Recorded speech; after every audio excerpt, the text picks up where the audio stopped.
please. Houston, we've had a problem. We've had a main B bus undervolt. Roger, main B undervolt. Okay, stand by 13, we're looking at it. E aí, galera, tudo bom com vocês? Estamos de volta então, né, para o segundo episódio do podcast UFO. Eu pensei muito sobre qual assunto eu ia falar nesse segundo episódio. Primeiramente, eu pensei em falar sobre o caso de Roswell, que aconteceu em 47 nos Estados Unidos. Mas eu pensei muito bem e eu decidi falar sobre o caso de Varginha, que aconteceu no Brasil em 1996. Já que no primeiro episódio eu salientei bastante sobre os casos que aconteceram aqui no Brasil, que são muito importantes, enfim. Então a gente vai desdobrar hoje esse caso detalhadamente. Vamos falar sobre tudo o que aconteceu em janeiro de 1996, em Varginha, uma cidade no interior de Minas Gerais.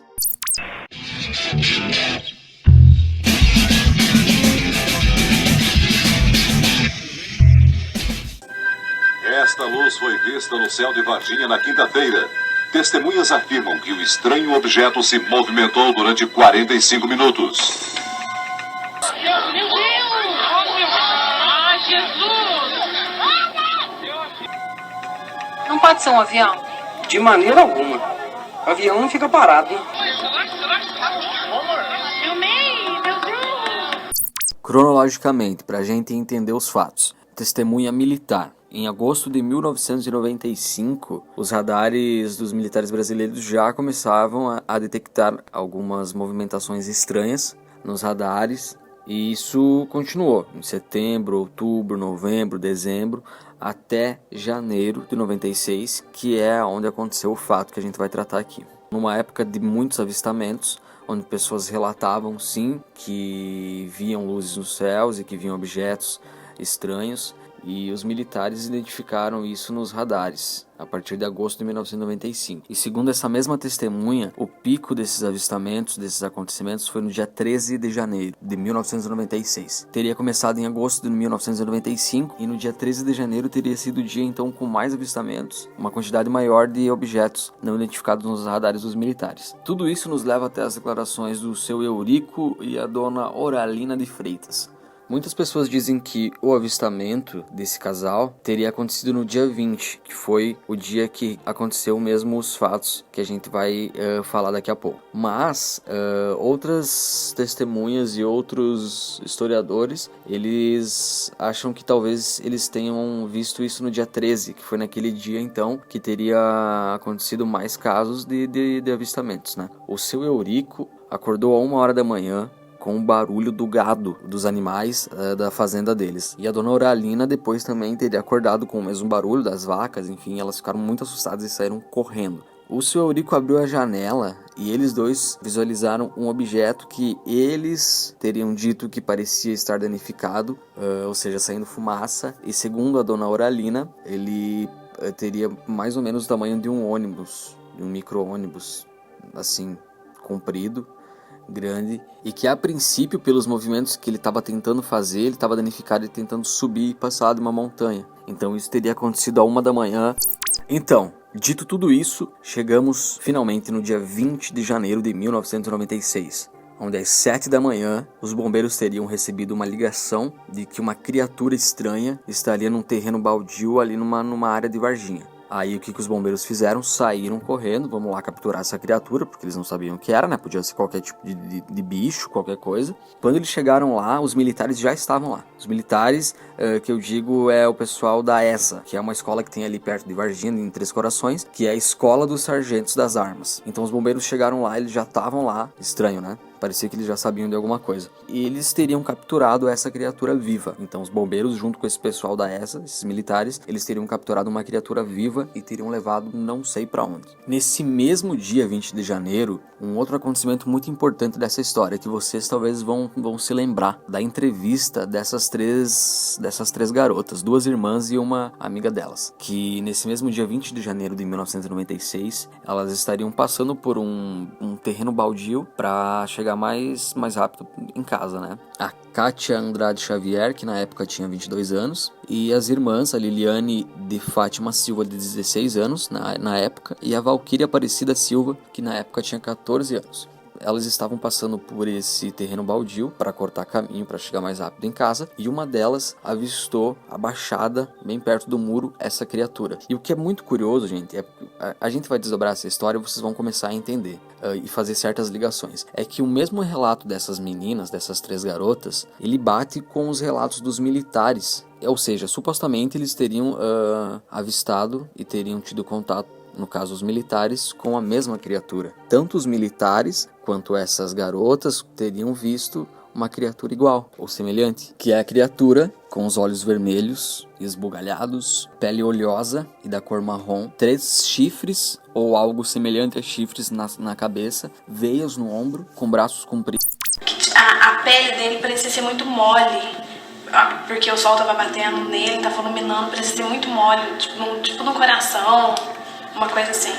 Os olhos vermelhos arregalados, as 3 perseveranças na cabeça, veias sobre o ombro. A mesma criatura, com as mesmas características, vistas pelos militares e pelas testemunhas. Então, dito isso, que foi a história das garotas, no mesmo dia, vejam só o que eu disse pra vocês, que esse caso, ele é muito importante, porque existem muitas evidências, muitas provas a serem contestadas, sendo que já fazem muitos anos. Isso aconteceu em 1996. Só recapitulando bem rapidinho, em agosto de 1995, começam a ser avistados OVNIs, objetos não identificados, tanto por pessoas quanto nos radares dos militares. No dia 13 de janeiro de 1996, o pico desses avistamentos. E no dia 20 de janeiro, a gente já está no 3º acontecimento no mesmo dia. E agora a gente vai chegar no que aconteceu às 6 horas do mesmo dia, 20 de janeiro. Segundo testemunhas, uma forte chuva começou a cair na cidade, no final da tarde daquele dia 20. Então, a chuva caindo, 2 militares estavam numa viatura, chovia muito e aparentemente eles teriam avistado uma criatura atravessando na frente do carro deles. Nessa parte da história também, algumas pessoas acreditam que eles teriam atropelado essa criatura e outra que ela teria atravessado na frente do carro, eles teriam parado o carro e teriam capturado essa criatura. Um desses militares, o Marco Eli Xerezi, teria tido contato com essa criatura sem proteção, sem luvas e sem nenhum tipo de equipamento. Ele teria tido contato diretamente, a pele dele com a pele dessa suposta criatura extraterrestre. Então, guarda esse nome, Marco Eli Xerezi, um desses 2 militares que supostamente teve contato com essa criatura. Ponto. Chegamos a esse fato, então, no final desse dia 20. Ok, tudo bem até aqui? São muitas informações, esse caso realmente ele é muito complexo. Então tudo isso aconteceu, no dia 20, vários acontecimentos. Segundo testemunhas, então as 2 criaturas que teriam sido capturadas foram levadas depois até Campinas para uma autópsia. Então vejam só as informações que a gente tem de que supostamente 2 criaturas extraterrestres foram capturadas vivas em solo brasileiro. E isso supostamente foi escondido com umas desculpas muito esfarrapadas, que depois a gente vai falar sobre isso, porque é até engraçado, vocês vão rir com o áudio que eu vou colocar aqui, das desculpas que eles deram.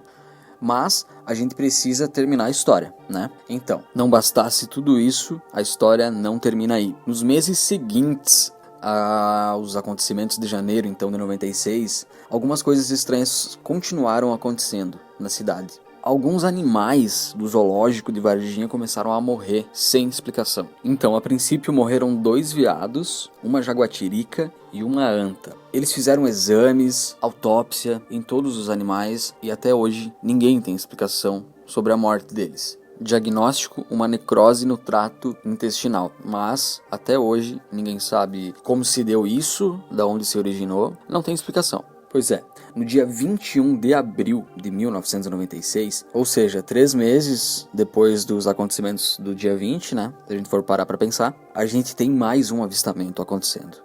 Sim, dessa vez no zoológico. Escuta essa, no dia 21 de abril, tava rolando uma festinha da prefeitura, no salão de festas do zoológico. Claro, né? Não tem lugar melhor pra fazer isso. Aí a galera tava lá, na festa, todo mundo legal, bacana.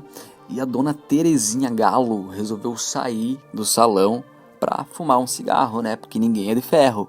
Tá, falando sério. A dona Terezinha saiu pra fumar, isso é verdade. Ela saiu da festa pra fumar. Tava escuro E ela acendeu o cigarro no que ela virou pro lado. Ela estava no momento dela, ela queria relaxar, entendeu? Ela viu, sim, amigos, sim, a mesma criatura com as mesmas características, exatamente a mesma, dos relatos das três garotas, lá no dia 20, dos militares que teriam capturado aquela outra criatura, então, com as mesmas características. Mas sabe, na hora eu não pensei em nada, nada. Só uma coisa eu afirmo, animal assim, um bicho do zoológico, não era. Tava paradinho me olhando só. Não é para menos que esse caso é considerado por muitas pessoas o mais importante da história da humanidade. Mais até do que o caso de Roswell, que aconteceu em 47 nos Estados Unidos. É porque realmente, gente, se a gente for parar para pensar, são muitos relatos, são muitas evidências, são muitas coisas estranhas que até hoje não tem explicação. Dissecada toda a história, agora a gente precisa falar sobre as desculpas que os militares deram. Um fato importante que eu não posso deixar de falar para vocês é que durante todos aqueles acontecimentos no dia 20, o hospital regional teve uma ala inteira fechada pelos militares. Se eu não me engano, foram 2 andares fechados, mas enfim, uma ala inteira fechada pelos militares. E depois, quando eles teriam transferido os supostos extraterrestres para outro hospital, que é o Hospital Humanitas, eles fecharam uma ala por 2 dias. Então, durante 2 dias, ninguém pôde ter acesso a uma ala inteira do hospital. Só os militares e as pessoas autorizadas. Depois desse último detalhe, então, agora vem as desculpas que os militares deram descaradamente para as pessoas. Vocês podem acreditar, né? É lógico que isso pode ter acontecido, mas olha-me... Mas olha, eu achei uma desculpa esfarrapada e pra mim não colou nem um pouco, hein? Eu achei até vergonhoso. Poderiam ter inventado outra coisa. Então, a desculpa dos militares... Não é piada, gente. Não é piada. Foi de que um casal de anões... Olha só, gente. Um casal de anões teria tido um filho. Então, uma mulher anã estava grávida e eles decidiram fechar uma ala inteira do hospital e não deixar ninguém ter acesso, porque isso é um acontecimento para a humanidade. Um casal de anões estava tendo um filho e eles resolveram fechar e interditar o hospital, porque... Havia no hospital de Varginha um casal de anões, onde a senhora estava grávida para ganhar um neném. Isso coincide com o fato de a ESA ter pegado essa criatura, ter colocado no caminhão e levado para o hospital de Varginha. Olha, isso é muito estranho. Então essa foi a desculpa para todos os relatos que surgiram, né, naquela época e com o passar do tempo, de pessoas que supostamente teriam visto a criatura, e, enfim, muitas fontes confiáveis militares. Inclusive um inquérito foi instaurado em 1997 para investigar os militares que estavam vazando informações para os ufólogos. E os principais ufólogos que estavam investigando esse caso, eles foram chamados para uma reunião com os militares. E depois dessa reunião, foi bem estranho porque eles começaram a lidar muito diferente com o caso. Eles, digamos que abandonaram uma coisa que eles estavam acreditando muito. Muito estranho também, né? E, para o relato das 3 irmãs... A desculpa foi de que era um senhor deformado, um senhor que tinha problemas mentais, que aparentemente tinha problemas físicos. Então elas teriam avistado esse senhor que era deformado e tinha problemas e teriam confundido esse senhor com o extraterrestre. Existe lá um senhor anão, ele é anão baixo, ele é bem desfigurado, ele é retardado mentalmente. E por causa dessa chuva ele havia se machucado muito, né? Porque não tinha como fugir da chuva e ele estava próximo a esse terreno baldio, onde essas 2 meninas dizem terem visto essa criança. Porque realmente, se nós olharmos para esse senhor, ele realmente tem uma aparência que nos causa até um certo constrangimento e uma aflição, porque ele tem alguma disformidade física, né?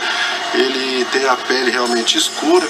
Agora, só para concluir a história de forma mais misteriosa ainda. Vocês lembram que eu pedi para vocês guardarem o nome de um oficial antes, né? De um militar. O Marco Eli Scherezi. Então, lembram também que eu disse que ele teve contato com esta criatura, pele a pele, sem proteção, sem luvas, né? Olha o que acontece, gente. No dia 15 de fevereiro daquele mesmo ano, esse oficial, Marco Eli Scherezi, morreu. Tá, beleza? Todo mundo morre. A questão é, ele tinha 23 anos de idade, aparentemente ele estava saudável, e de repente ele ficou doente e começou a perder todos os movimentos do corpo dele. Foi em vários médicos e ninguém conseguiu explicar, e até hoje ninguém consegue explicar o porquê da morte dele. Os familiares dele, a irmã dele, todos até hoje acreditam firmemente que ele teve sim contato com uma criatura, porque era a história que ele contava para todo mundo. Então eles acreditam nisso e o mistério continua. Podem haver várias explicações, tá, gente? Então ninguém tá querendo falar, o cara encostou no ET e ele morreu. Mas que é estranho, é muito estranho. E outras informações também dão conta de que o cérebro desse oficial foi retirado para análise, o que é bem estranho, né? Normalmente não retiram o cérebro das pessoas. E também informações de que a mãe daquelas irmãs que supostamente avistaram a criatura receberam proposta de suborno para ficarem caladas e muitas outras histórias. Mas eu não quero entrar muito nesse mundo da conspiração aqui, senão vocês vão começar a me chamar de louco, ainda mais. Chegamos ao fim então desse segundo episódio. Eu estou muito feliz com esse novo projeto. Eu espero que vocês também. Tem mais história daqui pra frente. Não esquece, vai no Insta, me segue, @lucasbuenoh, e até a próxima.